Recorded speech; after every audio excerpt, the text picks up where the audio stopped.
So hello guys, welcome back to my YouTube channel. तो कैसे हैं आप? आई होप कि आप बहुत अच्छे होंगे और आपकी पढ़ाई भी बहुत सही चल रही होगी। तो भाई बहुत सारे लोगों के कमेंट आ रहे थे और मैसेज भी आ रहे थे कि इंग्लिश के लिए क्या किया जाए, कहाँ से पढ़ा जाए और कैसे उसको जल्दी से ख़त्म किया जाए। तो मैं आपको इस वीडियो में बताने वाला हूँ कि इंग्लिश की जो बेस्ट स्ट्रेटजी रहने वाली है और आप कहाँ से उसको पढ़ के जल्दी जल्दी ख़त्म करके नंबर खींच सकते हो फ्रेंड उसमें। अगर आपने पहले भी नहीं पढ़ा है और आप स्टार्टिंग से आप स्टार्ट कर रहे हो तो आप इस तरीके से पढ़ के देखिएगा, आपकी इंग्लिश बहुत सही कवर हो जाएगी। फ्रेंड ये रहा अब इंग्लिश का सिलेबस, जो कि मैं हर वीडियो में सबसे पहले सिलेबस डिस्कस करता हूँ, क्योंकि सिलेबस के बिना पढ़ना फ्रेंड एक तरीके से भटकना ही है। आप सिलेबस सबसे पहले अपना डिज़ाइन कीजिए, आपको किस तरीके से पढ़ना है। ये मैंने अपने सिलेबस को इस तरीके से डिज़ाइन किया है फ्रेंड। जनरल ग्रामर का ऊपर हो गया, अपना वोकेबलरी का नीचे और कंपैरिजन का आपका नीचे। ये जो सिलेबस है मैंने पीवी का है। अभी तक जो व्यापम एग्जाम में क्वेश्चन आए हैं इन टॉपिक से आए हुए हैं। ये सिर्फ आपका पटवारी में भी, पटवारी के से रिलेटेड और आपकी जो अदर सिर्फ पटवारी के साथ आपके ग्रुप 2 सब ग्रुप 4 में जो एग्ज़ाम हुए हैं फ्रेंड, उनके भी टॉपिक इसी में मैंने कवर किया हुआ है। तो पढ़ना तो आपको पूरा पड़ेगा, क्योंकि फ्रेंड उसी के अंतर्गत आपका पेपर हो रहा है और होना हो क्वेश्चन आएंगे ही आएंगे। इस सिलेबस को आप सबसे पहले कवर करना है और इस सिलेबस को कवर कहाँ से करना मैं आपको बताने वाला हूँ। सबसे पहले मैं आपको बताता हूँ जो मेरे नोट्स हैं, जिससे मैंने अभी पढ़ के अभी मैंने अपने जो नोट्स तैयार किए हैं। ये फ्रेंड है, मैंने 2-3 बुक से और कुछ क्लास लेके इन नोट्स को तैयार किया है। ये सबसे इस तरीके से इसमें कुछ एग्जांपल भी लिए हुए हैं। तो मैं फ्रेंड अपने नोट्स को रिवाइज़ करता हूँ और क्वेश्चन लगाता हूँ, क्योंकि एक चीज़ आपको बता दूं, मैंने पढ़ के देख लिया है। आप सिर्फ पूरा डिटेल में सिलेबस ख़त्म करके फ्रेंड आप नंबर नहीं खींच सकते। थ्योरी आप कितना पढ़ लो, आप जब तक क्वेश्चन नहीं लगाओगे आपके नंबर नहीं आएंगे। तो मैंने होने को तो मेरे साथ ये बहुत सारा है सिलेबस। ये मैंने देखिए पूरी कॉपी भरी हुई है, पर इसको देखिए क्वेश्चन बना तो दिए हैं, पढ़ने में टाइम बहुत लगता है। इसको मैंने 2 बार पढ़ लिया, फिर भी अभी भी ये समझ में आता है कि तो आप नोट्स मत बनाइए अभी। आप एक बुक बता रहा हूँ आपको, अगर आप उसको अफोर्ड कर सकते हैं और अगर आप उससे पढ़ सकते हैं तो एक बार आप कोशिश कीजिएगा। नहीं तो आप जिस भी किताब से पढ़ रहे हैं, किताब सभी अच्छी होती हैं, सबकी समझने की अलग अलग होती है। मैंने 0 से स्टार्ट किया था तो मेरे लिए वो बुक आप मुझे अच्छी लगी, क्योंकि फ्रेंड मैंने पहले इंग्लिश पढ़ी नहीं थी। 10-12 के बाद इंग्लिश देखा ही नहीं, वंडर ऑफ साइंस में पास हो गए थे। तो कंडीशन ये आई कि आज पटवारी में आ गई तो बस घबरा रहे हैं। मतलब अब घबराहट नहीं होती, क्योंकि अब नोट्स बन गए हैं। नोट्स को रिवाइज़ कर करके मैं क्वेश्चन लगा लेता हूँ।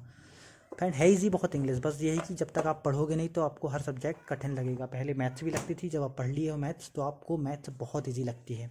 तो फिर से बताता हूँ, मैं आपको इंग्लिश की एक बुक बताने वाला हूँ, जो कि है ये। इस बुक की खासियत क्या है मैं आपको इसके अंदर ही बताऊँगा। ये बुक है फ्रेंड परफेक्ट कॉम्पिटिटिव इंग्लिश, जो कि फॉर ऑल कॉम्पिटिटिव एग्जाम के लिए ये बुक है फ्रेंड। पूरी इंग्लिश जो कि एग्ज़ाम होते हैं यूपीएससी से लेके एसएससी तक, CDS, railway, LIC, SSC, NI, NIFT, MAT, NDA, ये बुक जो सभी एग्ज़ाम को कवर करती है। ये बुक जो है सभी एग्ज़ाम को कवर करती है। तो इस बुक की खासियत क्या है,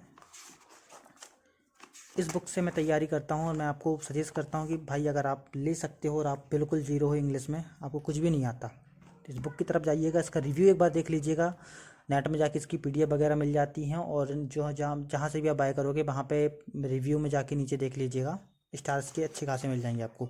तो इसके अंदर आपको मिल जाते हैं फ्रेंड 35 टॉपिक मिल जाते हैं। पेज क्वालिटी की बात करें तो पेज क्वालिटी आपको बहुत ही अच्छी मिल जाती है।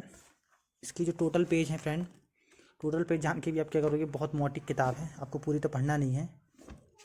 फिर भी आपको बता दूँ इसमें लगभग 666 पेज हैं, जो कि अभी नया एडिशन है। 666 पेज के साथ फ्रेंड इनका जो कंटेंट है, वो कंटेंट मुझे बाईलैंग्वेज है, इसलिए मुझे बहुत अच्छा लगा। बाईलैंग्वेज मीन्स फ्रेंड हिंदी और इंग्लिश दोनों में दिया हुआ है। अब कैसे दिया है फ्रेंड मैं आपको बताता हूँ।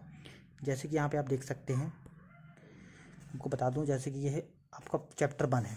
चैप्टर 1 कौन सा है? आर्टिकल दिया है फ्रेंड यहाँ पे। अब यहाँ पे बुकों में क्या रहता है कि रेगुलर इंग्लिश की बुक है तो पूरा इंग्लिश दिया रहता है और इंग्लिश अपन को पल्ले ही नहीं पड़ता। तो इस बुक को आप एक बार देखिए, आपका मतलब हिंदी के साथ समझ में आएगा। जैसे कि आर्टिकल तो इजी चैप्टर हो गया, फिर भी एग्जांपल मैं यहीं से देता हूँ। आपके जो है मतलब हार्ड सब्जेक्ट हैं, हार्ड सब्जेक्ट बोले तो जैसे कि मैं आपको बता दूँ, जैसे कि आप हो गया जो वर्ब एंड एग्रीमेंट हो गया, कंजक्शन हो गया, टेंस भी अगर आपने नहीं पढ़ा तो थोड़ी बहुत उसको समझने में दिक्कत जाती है। ठीक है, कौन सा फॉर्म कहाँ लगाना है, नरेशन हो गया, यहाँ से क्वेश्चन आते ही आते हैं और उनको आपको अच्छे से करना ही पड़ेगा।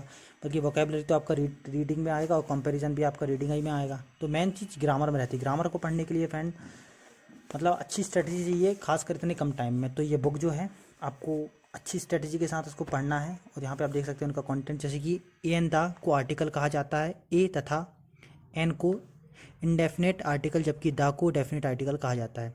तो यहाँ पे आप देख सकते हैं हिंदी का भी इन्होंने बहुत अच्छे से प्रयोग किया हुआ है।